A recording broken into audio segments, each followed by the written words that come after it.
ഞാൻ കറിവേപ്പില. എൻ്റെ ആരോഗ്യ ഗുണങ്ങൾ എന്തൊക്കെയാണെന്ന് ഞാനൊന്ന് പറയട്ടെ. കൊളസ്ട്രോൾ കുറയ്ക്കാനും ഹൃദയാരോഗ്യം മെച്ചപ്പെടുത്താനും കറിവേപ്പില നല്ലതാണ്. ഗ്യാസ്, അസിഡിറ്റി എന്നിവ കുറച്ച് ദഹനം മെച്ചപ്പെടുത്താൻ എനിക്ക് കഴിയും. എന്നിൽ വിറ്റാമിൻ എ ഉള്ളതുകൊണ്ട് നിങ്ങളുടെ കാഴ്ചശക്തി വർദ്ധിപ്പിക്കാൻ എനിക്ക് കഴിയും.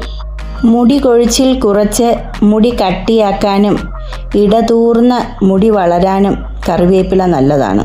നിങ്ങളുടെ ശരീരത്തിലെ വിഷാംശങ്ങൾ നീക്കം ചെയ്ത് രക്തം ശുദ്ധീകരിക്കാനും ഞാൻ നിങ്ങളെ സഹായിക്കുന്നു.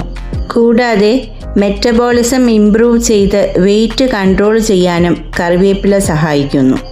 ഇത്രയും മാത്രമല്ല, ഇനിയുമുണ്ട് കറിവേപ്പിലയുടെ ഗുണങ്ങൾ. രക്തത്തിലെ ഷുഗർ ലെവൽ ബാലൻസ് ചെയ്യാൻ കറിവേപ്പില വളരെ നല്ലതാണ്. ദിവസവും കുറച്ച് കറിവേപ്പില കഴിക്കുന്നത് ആരോഗ്യത്തിന് വളരെ നല്ലതാണെന്ന് ഇപ്പോൾ മനസ്സിലായില്ലേ?